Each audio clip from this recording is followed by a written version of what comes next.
Assalamualaikum and hi again guys for my next video for ESC 590. Today I'm gonna talk about we should reduce the usage of paper for a better environment. Paper saving is a high priority of the environmental paper network. Reducing wasteful paper consumption and ensuring fair use is the first goal of our global paper vision, and the best way to reduce the negative environmental and social impacts that paper can cause.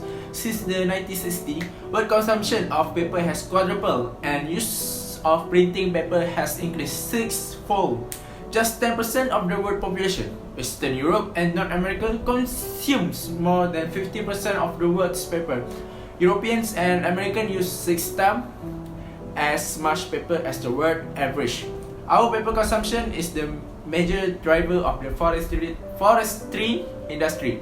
Almost half of the trees cut commercially around the world end up in paper products.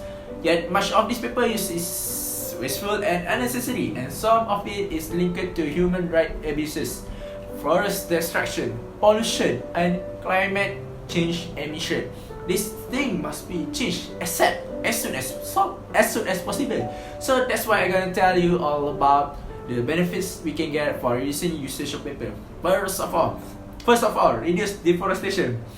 Deforestation is the process of removing trees from an area and turning the area into a place of non-forest use, such as farms or urban settlements. Much of the world deforestation happens in tropical rainforests, which contain ecosystems that are key to our survival. Deforestation is usually a result of lack laws or miseducation, need for fuel, building and manufacturing, such as paper, and requirement for plantation and livestock.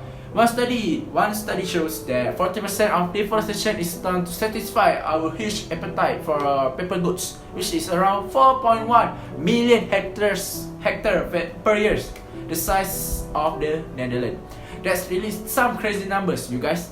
The result of deforestation can be catastrophic as species become extinct, climate change, and population are displaced. Supplies is reduced when we cut down our demand for papers. Now, this may be a tiny percentage, but everything counts. If you can inspire someone to reduce their paper usage, there will be more people who are conscious about deforestation. Well-managed forests offer multiple benefits to society. Forests provide renewable energy, control floods and drought, reduce erosion risk, and protect watersheds that are a source of water. Number 2, save water. We have an abundance of water on our planet, so why are there rallying calls to save it? Because although water makes up to 75% of our planet, most of it isn't drinkable, while 2.5% is drinkable fresh water. Most of this water is stored in glaciers, so we can access it. We use an astonishing amount of water to produce paper and a large amount to recycle it too. If you have some close by, take a piece of paper in your hand. Have a good look at it. How much water do you think it takes to produce that single piece? Hold that thought. An A4 piece of paper can swallow up to 20 liters of water in production, guys. 20 liters of water could keep a person hydrated for 10 days based on the recommended daily amount.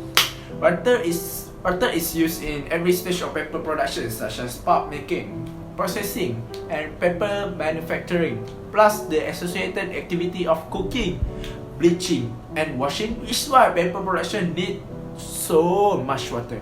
Although companies plant trees to subsidize what they take, growing trees are thirsty. Also, eucalyptus trees are replanted as they grow quickly, but they drink a lot of water and can drain stream and agricultural land.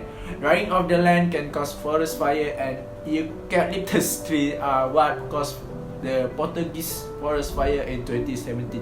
There are alternatives to traditional paper, like stone paper, but there are concerns with biodegradability and recycling. In recent times, freshwater sourcing, the increasing price of energy, and environmental impact and regulation have forced paper production companies to take more action. Number 3, reduce pollution. Paper production can emit dangerous chemicals that affect the cleanliness of our air, water, and land. Council can enforce measures on those that don't comply, such as restrict operation, stopping operation, or taking steps to reduce nuisance. After that, prevent illegal logging.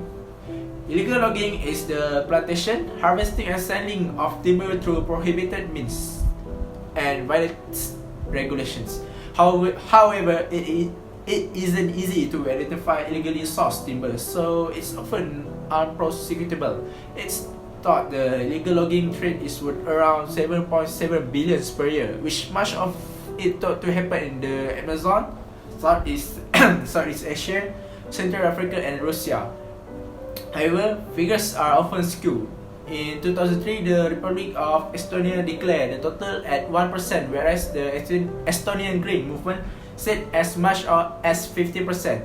The consequences of illegal logging are similar to that of deforestation, loss of habitat and vital ecosystem, accelerated global warming, and increased corruption, money laundering, organized crime, and the abuse of human rights. A joint study by the United Nations Environment Programme and Interpol in 2012 stated that illegal logging accounts for up to 30% of the global logging trade and contributes to more than 50% of tropical deforestation in Central Africa, the Amazon Basin, and Southeast Asia. By saving paper, you'll be reducing the chance of buying paper that has been part of an illegal logging operation.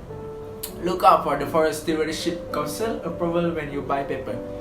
In the nutshell, hopefully from my speech can inspire you all to either start recycling or minimize your paper use. Now, paper isn't going anywhere anytime soon, but you could start making small changes to make the world a better place to live in.